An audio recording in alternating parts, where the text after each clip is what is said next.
What you need to know about Trump's war in Syria. First, we have to start with the chemical attack in 2013, which the Allied forces blamed on Syrian President Bashar al-Assad.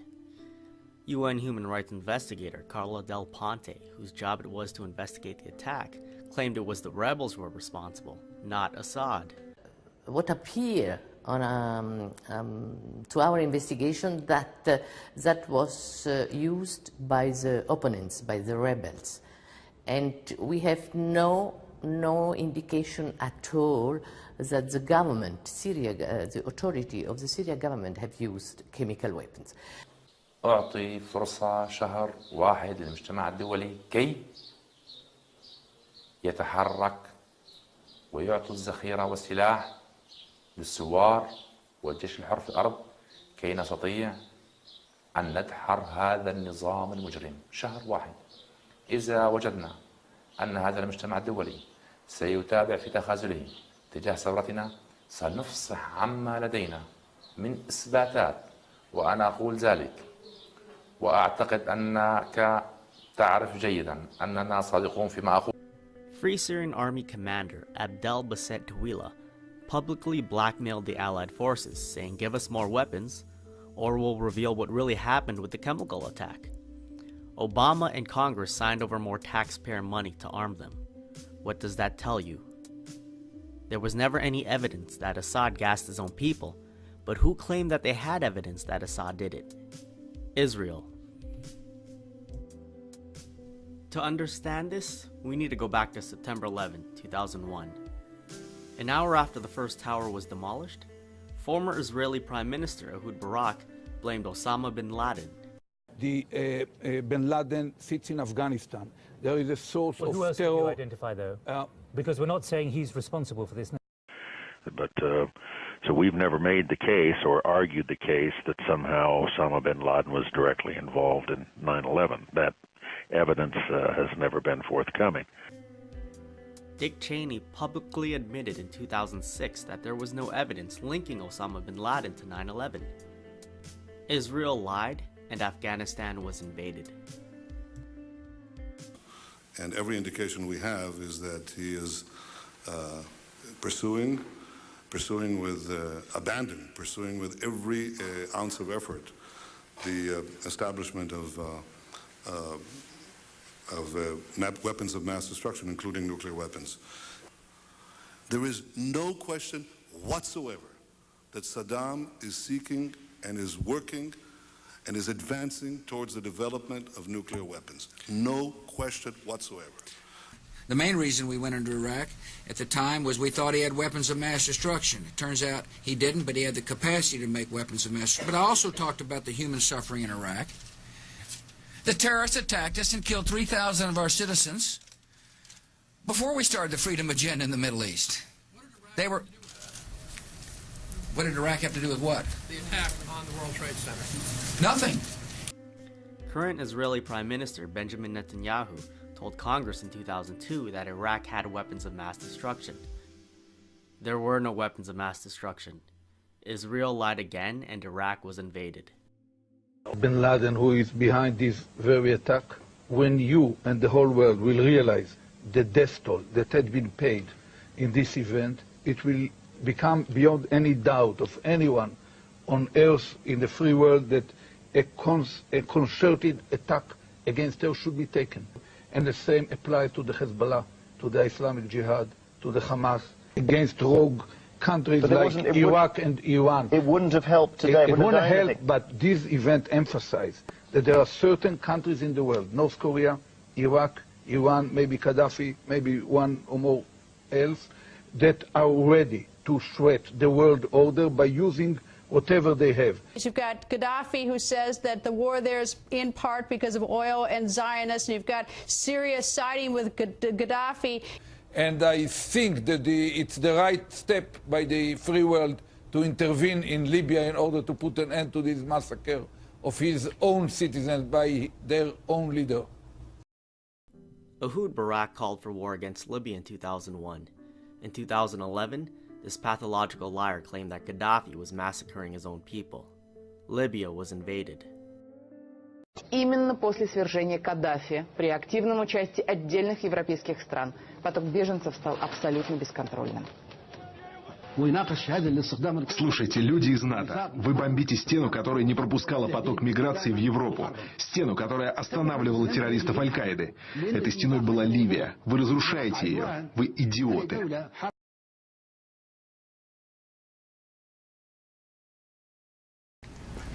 My fellow Americans, tonight I want to talk to you about Syria, why it matters, and where we go from here. Over the past 2 years, what began as a series of peaceful protests against the repressive regime of Bashar al-Assad has turned into a brutal civil war.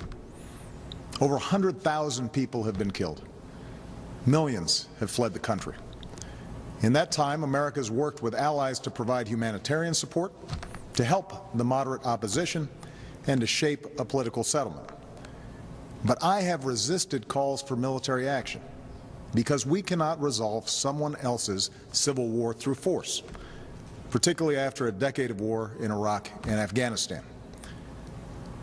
The situation profoundly changed, though, on August 21st, when Assad's government gassed to death over 1,000 people, including hundreds of children. The images from this massacre are sickening. Men, women, children lying in rows, killed by poison gas.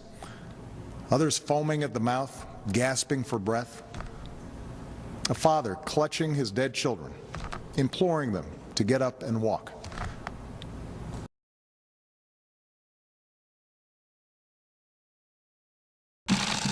My fellow Americans, on Tuesday, Syrian dictator Bashar al-Assad launched a horrible chemical weapons attack on innocent civilians. Using a deadly nerve agent, Assad choked out the lives of helpless men, women, and children. It was a slow and brutal death for so many. Even beautiful babies were cruelly murdered in this very barbaric attack. No child of God should ever suffer such horror. Tonight I ordered a targeted military strike on the airfield in Syria from where the chemical attack was launched. It is in this vital national security interest of the United States to prevent and deter the spread and use of deadly chemical weapons. There can be no dispute that Syria used banned chemical weapons. There's an old saying in Tennessee, I know it's in Texas, probably in Tennessee, that says, "Fool me once, shame on you." If fool me, we can't get fooled again. Another president, another chemical attack in Syria, and again Assad is being blamed without any evidence being provided. Who is claiming that they are 100% certain Assad ordered this attack? Once again, Israel. Israeli Defense Minister Avigdor Lieberman claimed this attack was a direct order from Assad. In 2015, Lieberman publicly called for disloyal Arab Israelis to be beheaded. Netanyahu, who lied about weapons of mass destruction in Iraq, is now calling on the world to intervene in Syria. Bana, do you blame President Assad for this? Yes. What is your message to President Assad? I am very sad. A lot of died and no one helped them. The world is watching. The world doesn't do anything. Strangely, the text on the teleprompter was very similar to what Israeli politicians and other Zionists have been saying the last couple of days. The world must fight another war for Israel. The plan to destabilize Iraq and Syria was officially planned by Israeli-American dual citizens in 1996. Douglas Feith, Richard Pearl, David Wormser, wrote policy papers for Israeli Prime Minister Benjamin Netanyahu titled A Clean Break, a New Strategy for Securing the Realm. In 2001, they got prominent positions in the Bush administration, and Israel controlled U.S. foreign policy. Douglas Feith, Undersecretary of Defense, Richard Perle, Chairman of the Defense Policy Board, David Wurmser, Middle East Advisor to Dick Cheney. These are the facts. Douglas Feith even admitted his involvement on his own website. He just puts all the blame on David Wurmser. In an interview with BBC, David Wurmser's wife, Mayrav, who was also involved, admitted the Clean Break policy papers were legit. That paper in 1996, the Clean Break paper, that was the paper that led to accusations of dual loyalty. There is no dual loyalty. That brought us low economically, morally. We went to war against a guy who had absolutely nothing to do with 9/11. It was a total pretext. It's inexplicable. And there you go to Cheney, there you go to Bush, there you go to the Jewish neocons who wanted to remake the world. Maybe I can say that because I'm Jewish, and to bring about a certain result in the Middle East. I'm not really sure that you can. Okay. I'm not really sure that you can. Almost all of the neocons who control U.S. foreign policy are Jewish. This is even admitted in mainstream Israeli news. They are planning these wars for the interest of the Jewish state of Israel. The United States has no interest in these wars, and they are disastrous for the taxpayer. Most of the alternative media is controlled opposition. They'll talk about the neocons, but instead of mentioning Israel, they'll say globalists, establishment, or deep state. They will rarely say who in government is actually making these decisions. Yes, some of them are now criticizing Trump, but you still have to do your own research. Their job is to keep you at the gate. Do you have to be an open, Mossad officer like Chertoff or Mukasey or Rahm Emanuel? I mean, do you have to be a foreigner to run our government? Is it not enough that Israel had fingerprints all over 9/11? Absolutely. Okay, getting back, I want to play this Hillary clip where she said that I say 9/11 is an inside job. No, what I said was the Saudi Arabians, the globalists, are basically funding radical jihad. They're letting these attacks take place. They're using that to take our rights.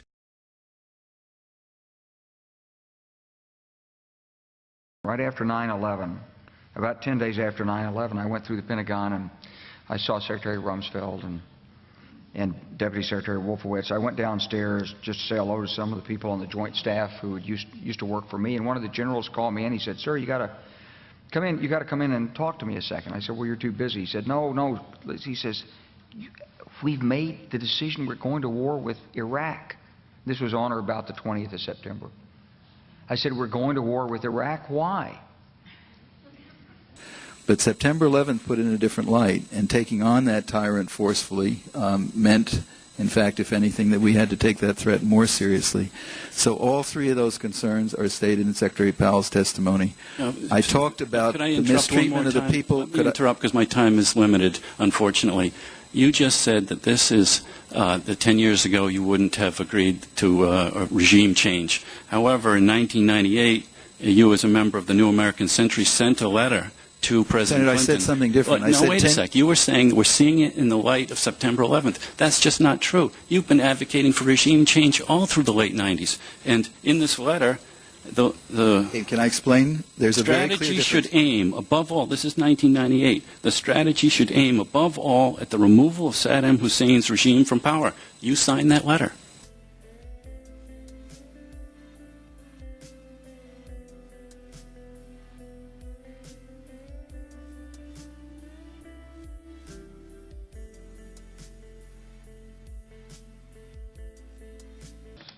He said, "I just got this down from upstairs," meaning the Secretary of Defense's office today, and he said, "This is a memo that describes how we're going to take out 7 countries in 5 years, starting with Iraq and then Syria, Lebanon, Libya, Somalia, Sudan, and finishing off Iran."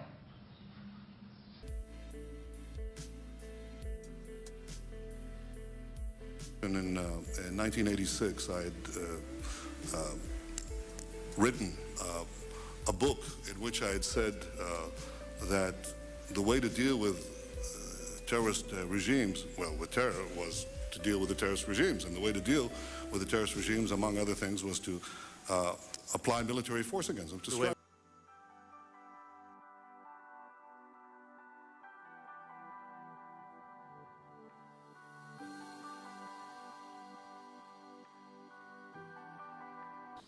هل يمكن تحديد؟ العم سام. طيب العم سام ما هو غرضه من ذلك برأيكم؟ الغرض، أنا إذا أردت أن أتكلم بصراحة أرى ليس هناك من نتيجة لهذا العمل سوى تدمير البلد، وأن نبقى 50 عام غير قادرين على بناء بلدنا. لماذا يريدون تدمير البلد؟ هل هم حاقدون على السوريين لأنهم سوريين مثلا ولا؟ لا، يعني أنا لو تحدثنا بصراحة أكثر. طيب، خيارات المجتمع الدولي تجاه الثورة السورية إما أن يجدوا فصيل يضمن الحدود مع إسرائيل، وهذا لن يجدوه، فينتقلون إلى الخيار الآخر، ما هو أن تدمر هذه البلد ل50 عام آخر. Free Syrian Army commander even admitted that the war in Syria is for Israel. Who got caught guarding the Israeli-Syrian border alongside Israeli soldiers? ISIS. Israeli Defense Minister in 2016, Moshe Alon, publicly said that he prefers ISIS in control of Syria rather than the Syrian government. Ephraim El-Avi, the former head of Mossad, which is the best intelligence agency in the world, publicly admitted to being allied with Al-Qaeda. There have been reports that Israel has been treating wounded Syrian rebel fighters in its hospitals on the border, including fighters from Nusra Front, which is of course the Al-Qaeda proxy in Syria. Do those reports worry you that Israel's helping wounded Al-Qaeda aligned fighters? As I said before, in a different context, it's always useful also to deal with your enemies in a humane way. Al-Qaeda, to the best of my recollection, has up to now not attacked Israel. But it's attacked your #1 ally and protector and sponsor, the United States of America. There is a quote-unquote war on terror being going on for 15 years.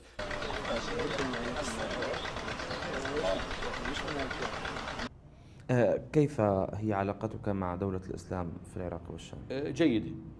أنا علاقتي مع الأخوة في دولة العراق والشام بالتأكيد تواصل شبه يومي أنا والأخوة في دولة العراق والشام. يقال بأن لحل هذه الخلافات وحل هذه المشاكل. دولة الإسلام باقية يا شيخ أبو بكر. الله أكبر. دولة الإسلام باقية. الله أكبر. تكبير. الله أكبر. تكبير. الله أكبر.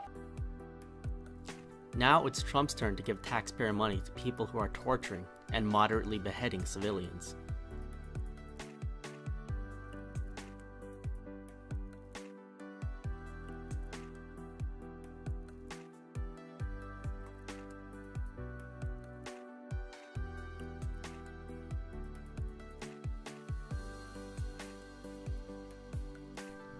The clean break policy papers we discussed earlier were based on Oded Yinon's strategy for Israel written in 1982 and translated by Professor Israel Shahak. This plan called for destabilizing surrounding regions by way of sectarian war to expand Israel's hegemony in the Middle East. Ram Ben Barak, the Director General of Israel's intelligence ministry, is calling for the partition of the Syrian state along sectarian lines and claiming it is the only solution. In 1994, Dick Cheney admitted that he knew Iraq would be destabilized if Saddam was taken out, and he did it anyway. Once you got to Iraq and took it over and took down Saddam Hussein's government, then what are you going to put in its place? That's a very volatile part of the world, and if you take down the central government in Iraq, you can easily end up seeing pieces of Iraq fly off. Part of it the Syrians would like to have to the west. Part of eastern Iraq, the Iranians would like to claim, fought over for 8 years. In the north, you've got the Kurds, and if the Kurds spin loose and join with the Kurds in Turkey, then you threaten the territorial integrity of Turkey. It's a quagmire if you go that far and try to take over Iraq. Written in Oded Yinon's plan, Iraq, rich in oil on the one hand, and internally torn on the other. Also, every kind of inter-Arab confrontation will assist us. This is exactly what we see today. A historical fact, which is not often discussed in the alternative media, is the Balfour Declaration in 1917, where Britain signed over Palestine to Walter Rothschild. The Rothschilds, one of the wealthiest families in the world, own Israel, which is why they can do whatever they want. Israel is illegally occupying Syrian territory. the Golan Heights, in which they murdered 34 Americans and wounded another 174 to take. Huge amounts of oil were discovered in the Golan Heights, and Israel has their oil company there, Genie Energy.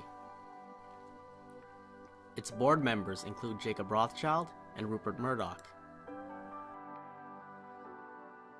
Dick Cheney, who played a major role in destabilizing the Middle East, is also on the board of directors. Rothschilds also own an oil company in the Kurdistan region of Iraq, General Energy. Nathaniel Rothschild is on the board of directors. So Israel plans to destabilize Iraq and Syria, then owns oil companies operating in them.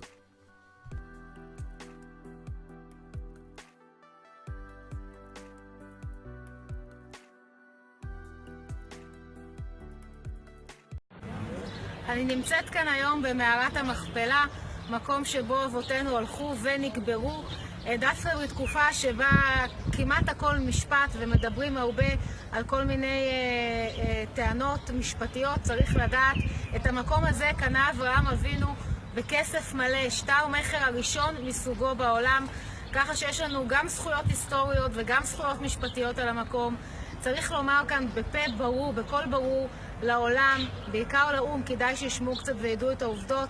יש לנו זכות מלאה על הארץ ונמשיך לבנות ולהתחזק ביהודה ושומרון. This holy book, the Bible, contains 3,000 years of history of the Jewish people in the land of Israel. No one can change this history.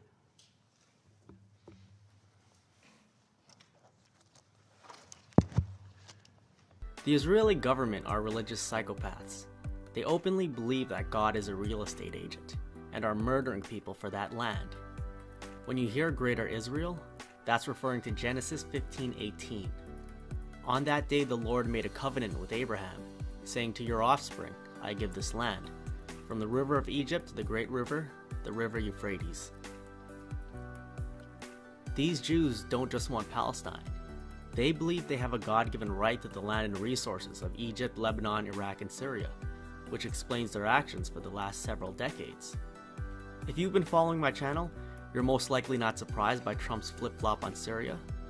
For those that are just waking up, get ready for more war, more debt, and more refugees for Europe. When I become president, the days of treating Israel like a second-class citizen will end on day one.